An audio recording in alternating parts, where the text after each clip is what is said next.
आज की वीडियो में हम समझेंगे फ्रैक्शन क्या होते हैं।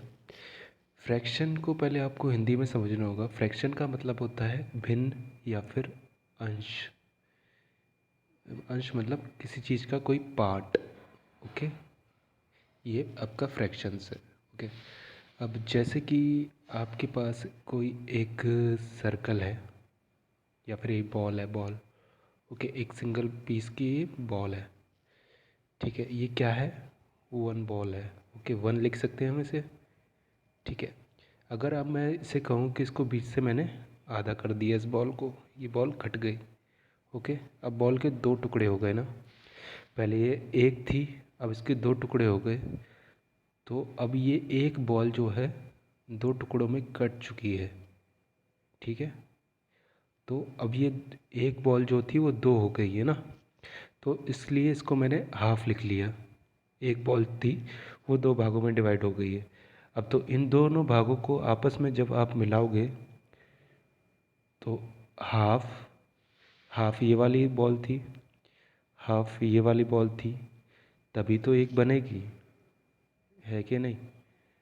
1+1 2/2 वापस से 1 हो गई ये बॉल जब आप आधे आधे टुकड़ों को मिलाओगे। तो वही, अगर आप ये देखिए, एक स्क्वायर ले लेता हूँ मैं, जिसके मैं चार टुकड़े कर देता हूँ। एक स्क्वायर था जिसके मैंने चार टुकड़े कर दिए, 1 2 3 4। एक स्क्वायर था, पहले क्या था? ये एक स्क्वायर था।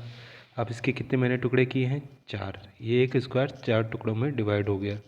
ओके, तो अब इसी एक स्क्वायर को मैं चार बार जोड़ूंगा। एक एक ये वाला पार्ट था 1/4, 1/4, 1/4, 1/4, ये चार टुकड़ों में डिवाइड हो चुका है। तो अगर मैं चार बार 1/4 जोड़ूंगा तभी तो ये स्क्वायर वापस से जुड़ पाएगा। ओके, तभी तो ये 1 आया। ठीक है, इसका मतलब यही है कि किसी भी एक पूरी चीज़ को आप जितने भाग इक्वल भागों में डिवाइड करोगे वही आपका फ्रैक्शन होता है। स्टार्टिंग में मैंने आपको बताया पार्ट, जैसे देखिए आधा पार्ट मिला के एक बना। उसी तरह से स्क्वायर्स में चार पार्ट थे, चार पार्ट को 1/4 में डिवाइड हो गए। इसी तरह से कुछ भी होगा आपको। अगर एक सर्कल है, इसको मैंने कई बराबर भागों में डिवाइड किया, ये चार। अब देखिए कितने गिन लेते, कितने पार्ट में एक, ये पहले पार्ट तो मेरे पास एक सर्कल या एक बॉल है। ओके, तो मैंने इसको कितने भागों में डिवाइड किया? 1 2 3 4 5 6 7 8। तो नीचे डिवाइडेड बाई 8 लिख सकता हूँ, बिल्कुल लिख सकता हूँ। और ये वापस से एक कब बनेगा? जब मैं इसको 1/8 8 बार जोड़ूंगा, तब ये वापस से 1 बनेगा फिर से। तो यही है आपका फ्रैक्शन। इसी तरह से आपके पास अगर कुछ क्वेश्चंस आते हैं, जैसे कि ये एक स्क्वायर है जिसमें आपको चार पार्ट्स में डिवाइडेड है, जिसमें बोल दिया जाए कि दो इसके पार्ट्स जो है शेडेड है। जो स्क्वायर क्या था? पहले सिंगल था, 1 था, और डिवाइड कितने में हुआ है? 4 में। लेकिन ठीक है, डिवाइड कितने में हुआ है? 4 में। अब आपसे क्या पूछा है कि जो स्क्वायर है उसके दो पार्ट्स आपके शेडेड है।